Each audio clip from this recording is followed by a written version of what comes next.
Before I can move to the second diagnosis, which is anxiety disorder, let me explain 6 ways in which depression can manifest.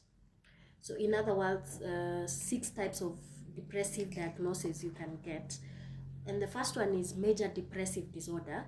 So this is the common and majority of the clinical diagnosis that you'd get if one is suffering from depression. So MDD, commonly known, is basically those symptoms that we talked about in the previous video manifesting.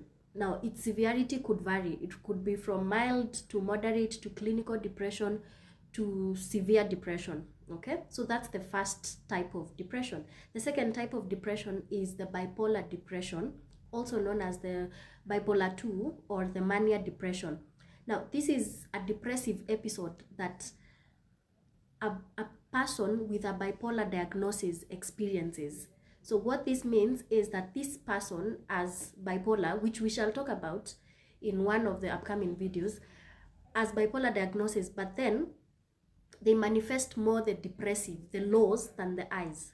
So bipolar in itself is a high and low mood disorder, but then when one has bipolar 2, the manifestation is more of the depressive sides than the high sides. Okay, so that's the second depression one can have.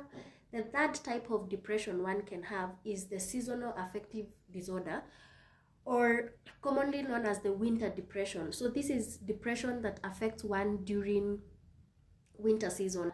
Basically, it comes as a result of experiencing the extreme low temperatures, and we know that low temperatures are associated with lack of sunshine, and sunshine is associated with feelings of depression.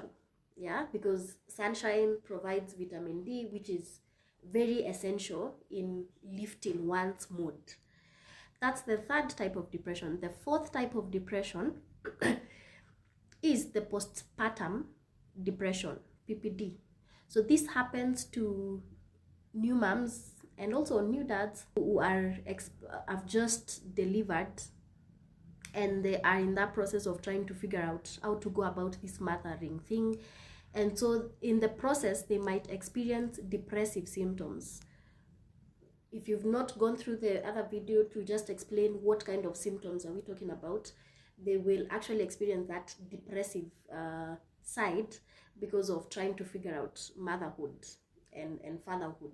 Okay, that's the fourth. Then the fifth type of depression is premenstrual dysphoric disorder, PMDD.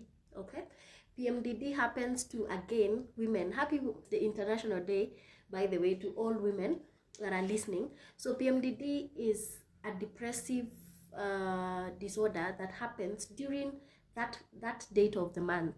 So you find that during that period, there are women who will experience really depressive symptoms, and it's recurrent every time they are on their menses, or immediately after their menses they experience these depressive symptoms.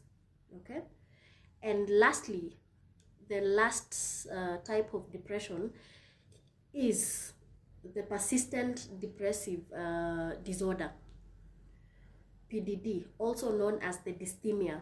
So this is a classical kind of MDD, major depressive disorder, but then it has symptoms that are not severe, and it lasts long.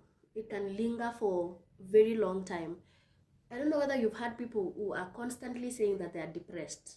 So they look to be they are in a depressive state, but at the same time, it's not very severe for them to get a major diagnosis of an MDD.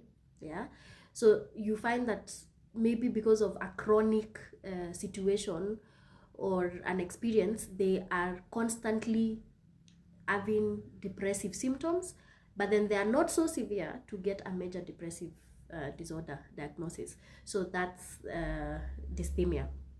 So I hope you understand the 6 types of depression. See you in the next as we talk about anxiety disorders.